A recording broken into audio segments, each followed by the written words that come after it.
Assalamualaikum mulu pemuka atuh. Tu dimulai. Salam jo sambut.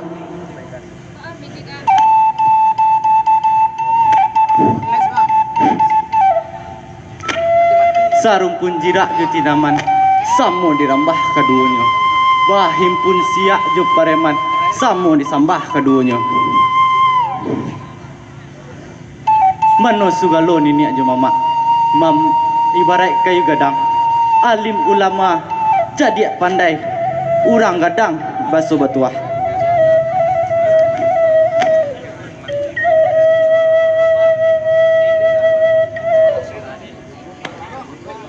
Ikolah randai Garuda Minang, kanagarian Koto Hilalang dalam daerah Kabupaten Solok.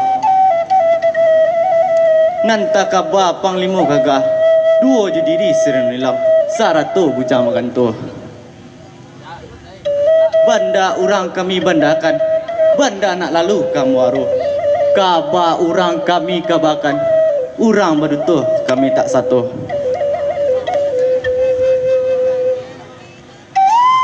Maklumlah kami anak randai, umur nan alum satahun jaguang, darah nan balum satampuk pinang, gadang-gadang gadang dek rueh.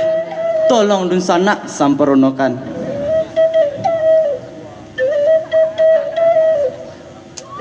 Nak rang padang mumpa banang, digumpa lalu dilipek lalu dipatigo. Kok dirantang namuhnya panjang, elok dibutan ni singkek. Kita ambil saja nampak guna. Tuan kadi di padang gantiang, Indomo di Sarwaso. Sunyi dun sanak sakuliliang, randai sejalan cerita.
Sebelum